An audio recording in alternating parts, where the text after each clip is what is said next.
Okay, hello mga tol. Ngayon ituturo ko sa inyo yung differences ng ratio problems. Okay? Kasi may mga ratio problems na nag-i-involve ng iba't ibang solutions. Papakita ko sa inyo kung paano. Okay, start muna tayo sa number 1. Sabi sa number 1, si A at B daw, they share money in the ratio of 3:5. Okay. Sabi dito, if B has 1,000 more than A, how much does A have? Okay, ang gagawin natin, since mas marami si B kaysa kay A, ang gagawin natin is value ng B minus value ng A. It would be 2. Okay, yung 2 na to, gagamitin natin para ipang divide sa 1,000. Okay, 1,000 divided by 2. It would be 500. Okay, etong 500 na to, eto na yung magiging basis natin.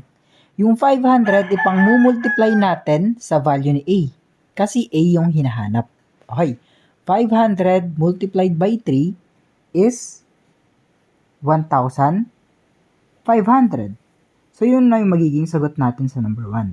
Okay, tol. Number 2 naman. Sabi dito, if the ratio of A to B is 4:7, if the total amount of their money is 11,000. Okay, take note total amount. Meaning, hindi sinabi kung para kay A ba yan or para kay B. Sinabi lang total. Meaning nun, pera nilang dalawa. Okay. If total amount yung binigay, total value yung kukunin natin. Okay, total value. What is the total value or total amount? It is 11,000. Okay, if 11,000 yung total value, kukunin natin ngayon yung total ratio. Okay. Total value, ito. Kasi wala siyang classification. A at B to. Okay. Total ratio, paano makuha? I-add mo lang yung ratio. 4 plus 7, it would be 11. Okay. Ngayon, ang gagawin natin is total value divided by total ratio. Which is 11,000 divided by 11. Ang magiging sagot natin dyan is 1,000, sorry. Okay, 1,000 magiging sagot. Sa isang part ng ratio, 1,000 yung equivalent niya. Ito na yung magiging basis natin. Hinahanap natin si B, kaya yung value ni B ang imumultiply natin dito sa basis. Okay, 7 multiplied by 1,000, it would be 7,000 or letter D. Okay, sa number 3 naman, sabi, 3-part ratio. Okay, 3-part ratio to. 3-part ratio ha. Pero parehas lang din yung gagawin natin. Ililista lang natin saglit. A, B, at saka C. Yung ratio nila is 3:5:7. Okay? Okay.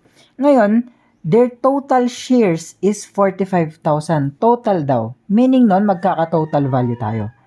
Total value, it would be equal to 45,000. Okay?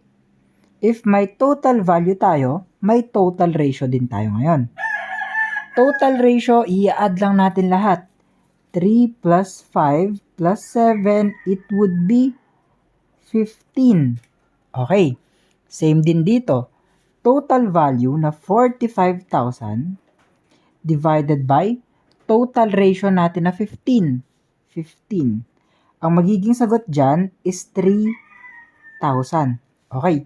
Sa isang part ng ratio, 3,000 yung katumbas niya. Hinahanap yung value ni B. Okay, ano ba yung value ni B? Di ba 5? Ang gagawin lang natin dyan is 5 multiplied by 3,000.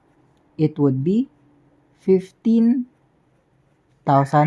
pesos. Yun yung pera ni B. Okay. Number 4. If ganito yung question, take note, ganito yung question, ang gagawin nyo is i-analyze nyo na mabuti. Okay. A is to B daw is 2:3. Okay, dalawa yung ratio natin. And the ratio of B to C is 4:5. Okay. B, C is 4:5. Okay. Pansin nyo guys, parehas silang may B. So, kukunin natin yung dalawang B. Etong B na to, tsaka B na to. B1, B2. Okay. Ganito yan. 3:4. Okay. Kailangan nating pagpantayin yung dalawa. Okay, paano pagpantayin? Ganito. Gusto ko siyang gawing 12. Kasi para maging pantay sila. Yung 12 is yung pinakamababang number na divisible ng 4 at saka 3. Yun yung least common multiple nila. Least common multiple ng dalawang to is 12. Kaya gusto ko silang maging 12. Okay, paano ba magiging 12? Yung 3. Di ba imumultiply mo siya ng 4? Tapos yung 4, imumultiply mo siya sa 3 para maging 12. Okay. 4 times 3 is 12. Ay, 3 times 4 is 12. 4 times 3 is 12. Okay. Equal na yung dalawang B natin. Ang gagawin na lang natin ngayon is ganito. Okay, ganito na lang gagawin natin. Kung ano yung minultiply nyo sa 3, yun din yung imumultiply mo sa partner niya dito. Same with this one. Kung yung 3 yung minultiply mo dito, yun din yung imumultiply mo sa C. Okay, paano nga ba?